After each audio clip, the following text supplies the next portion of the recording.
পাকা দালানের ভেতরে সবকিছু লণ্ডভণ্ড হয়ে আছে।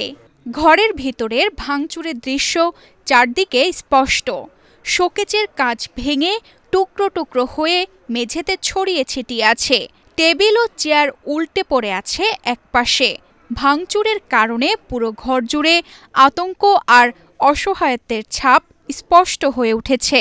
আমার গলে একটা চেন ছিল, কানের দুল ছিল, যারা ওই কানের দুলে এনো কান আমার লাল হয়ে রয়েছে। কই কানের দুল আমার চেয়ারম্যানের বউ টান দিয়ে নিয়ে গেছে।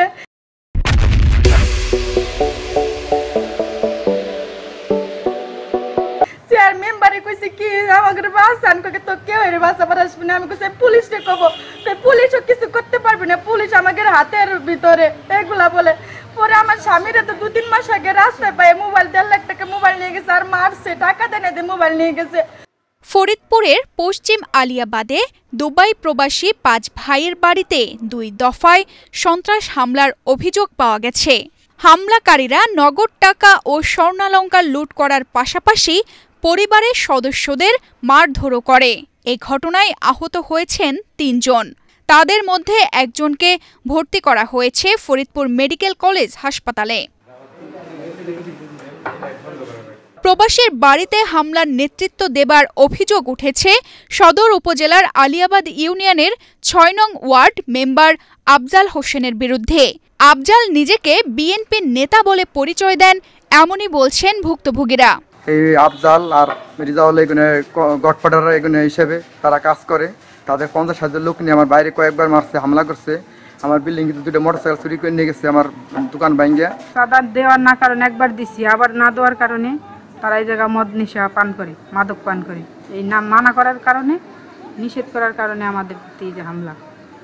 আমার স্বামীকে মারে, একবার ছাড়া 2বার মারছে, 4 দিন আগে একবার মারে গেছে, কালকে মারছে, এখন হসপিটালে ভর্তি আছে।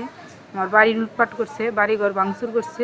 আমি তো এখানে কর্মচারী, দোকানে বসে থাকার পরে বলছে যে আমরা ভিতরে বসবো, তুই একটু বসতে। আমি কইছি না, আমি বসতে দিতে পারবো না, পরের প্রতিষ্ঠান। পরে কইছে যে আমরা বাবা খাবো, আমাকে একটু বসবে দে, কেউই জানবেন না। আমি কইছি না, আমি দিতে পারবো না, আমি এখানে পরের প্রতিষ্ঠানে চাকরি করে, আমার জানলে সমস্যা। এই কথা কইছে। পরে আমার এই গালাগালি করছে বেশিরে বাসায়। পরে কইছে যে নেশাপানি করে আমার মানে মাতলামির অবস্থা, আমার মারতে যায়, আমার মা বাপ তুলে গালাগালি করছে। এ ঘটনার বিষয়ে আফজাল হোসেনের সাথে যোগাযোগ করলে তিনি এসবের সাথে জড়িত নন বলে জানান। ভাই ঘটনা কি বলবো, মানে কি হয়েছে ওরা নিজেরাই ভাইকে শুনে। আপনি পাসপোর্ট সে আসছেন, জিজ্ঞাসা দেন পাসপোর্ট হিন্দুরা, কিন্তু তারা মিথ্যা কথা কবি না। আমার বাড়ির পাশে আমার বাড়ি না, আমার লোক। আপনি জিজ্ঞাসা করেন আমি ভাঙছি কিনা, আমি ভাঙার সময় ছিলাম কিনা।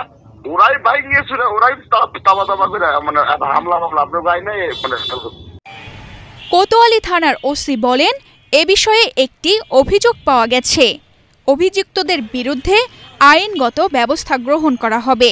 জনৈক মমতাজি আক্তার গতকালকে আমাদের থানায় হাজির হয়ে একটা এজাহার দায়ের করেন যে তার বাড়িতে কিছু সংখ্যক ব্যক্তি প্রতিপক্ষরা হামলা, ভাঙচুর এবং টাকা পয়সা সোনাদানা নিয়ে গেছে।